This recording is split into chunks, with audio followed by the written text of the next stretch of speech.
19, esse ano vigente, onde 30 anos de contribuição seria efetuado por tempo de contribuição e os 56, né, de idade, onde essa tabela ela vai aumentando. Então, a perspectiva é que ela saia, por exemplo, no próximo ano, ela já tenha que utilizar outro parâmetro. O homem precisaria ter os mesmos 35 anos, só que ao invés de 61, ele precisaria ter 62 anos. Certo. E assim vai aumentando gradativamente. A ponta dessa tabela é justamente para os homens o requisito final de 105 pontos, onde 35 anos seriam de contribuição previdenciária. E 65 de idade. E 65 de idade. No entanto, é importante esclarecer que essa regra ela está suscetível de ser alterada como uma espécie de regra de gatilho. Então, posteriormente, quando o IBGE divulgasse uma expectativa de sobrevida elevada para o trabalhador, para o servidor público também, isso aqui poderia ser redefinido no futuro. Então, isso aqui não seria o termo final dessa elevação do requisito etário para os servidores públicos, tanto do sexo masculino como do sexo feminino. As mulheres, elas iniciam a conta com 56 anos de idade, mas aqui ela já entraria no parâmetro novo da reforma da Previdência, em que seria 62 anos de idade e 65 anos de idade para o homem. Vamos falar agora dos trabalhadores rurais, porque a gente também tem uma ilustração para poder explicar a questão da aposentadoria rural. A idade mínima, né, hoje, de 55 para as mulheres, 60 anos para os homens, e aí, com a proposta da reforma da Previdência, a idade mínima das mulheres aumenta para 60 e os homens permanecem em 60 também. Então, seria a mesma idade para os dois. Exato. Em relação aos trabalhadores rurais, há algumas novidades que foram, de certa forma, negativas se for comparar com a legislação atual. A primeira delas é que é uma atividade extremamente penosa, principalmente aqui no Nordeste.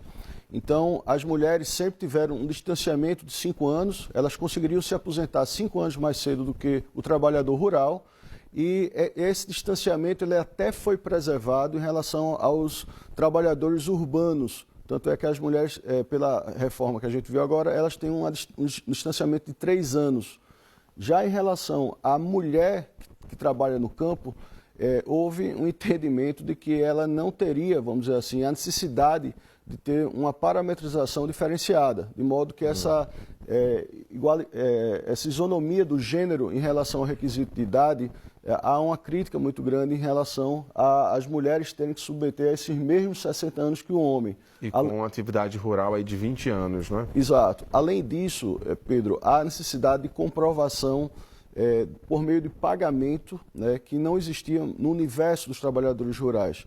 Na realidade, a legislação vigente, ela até coloca a possibilidade de pagamento, mas não de maneira compulsória.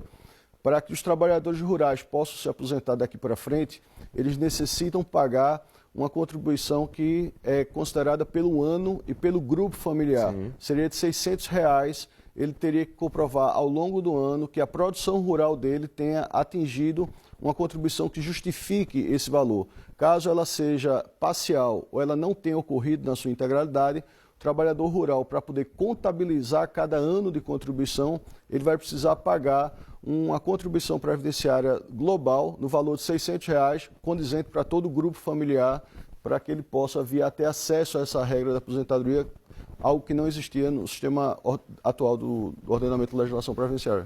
Eu vou pedir para a gente vir para esse outro espaço, doutor Rômulo, porque nós recebemos muitas perguntas dos trabalhadores, gente que está preocupado com essa reforma, e aí eu queria a sua ajuda agora. Vamos começar com a pergunta do Ricardo Evangelista. Ele diz assim: com essa reforma da Previdência, quem se aposentar pode continuar trabalhando, ou seja, vinculado à empresa a qual esteja vinculado no momento da aposentadoria? Pode continuar trabalhando, no entanto, com uma novidade, que é justamente uma repercussão dessa continuidade do contrato de trabalho e na condição de aposentado, ele ter o empregador a desnecessidade de pagar o FGTS após o período do jubilamento. E também em relação à multa rescisória dos 40% do FGTS, ela seria dispensada. O Francisco Souza: contribuir para o INSS desde 1998. Porém, em 94, me tornei servidor público. Hoje sou professor da rede estadual de educação. Qual a regra que vai se aplicar no meu caso? Ele pergunta. Em relação aos professores, justamente por sim compreender que é uma atividade também penosa, desgastante em sala de aula, principalmente no ensino médio, básico e fundamental, esses servidores públicos eles irão ter o parâmetro de 60 anos de idade, né, tanto para homem como para mulher, e o parâmetro de 30 anos de contribuição, onde ele necessita provar 5 anos no cargo e 20 anos no serviço público. O Carlos Amorim diz: tenho 53 anos e 31 anos de contribuição do INSS. Já posso pedir a proporcional? 53 anos de idade e 31 anos de contribuição. A aposentadoria proporcional é um tipo de regra que está em vias de extinção.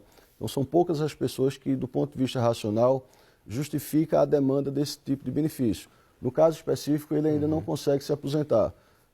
A aposentadoria proporcional prevista lá na emenda 20 de 1998, ela prevê 30 anos para um homem, mais um pedágio de 40% do tempo faltante em que ele teria em 1998, quando foi editada a emenda constitucional número 20.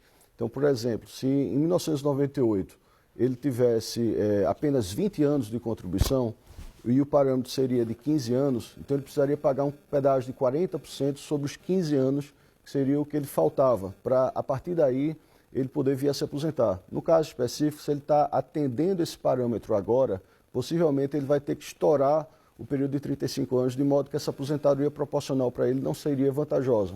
Recomenda-se que ele procure um advogado para poder afinar essa conta com maior precisão. Outra pergunta aqui da Maria Morim de Itamaracá. Eu estou sem trabalho há 3 anos. Contribuí por 4 no período que trabalhei e hoje quero voltar a pagar como autônoma. Tenho 42 anos. Com quantos anos vou me aposentar por idade? A reforma da Previdência, ela, ao que tudo indica, se revela como uma vinculada ao INSS, ela teria que obedecer o parâmetro etário de 62 anos. Lembra-se que, ao atingir esse parâmetro etário de 62 anos para as mulheres, é necessário também ter os 20 anos de contribuição. E isso não significa, Pedro, que a pessoa vai ter acesso a um valor de aposentadoria integralizado. Sim. Quem, porventura, se enquadrar no requisito de aposentadoria com esses parâmetros, vai sofrer uma depreciação financeira relevante em relação ao cálculo do benefício.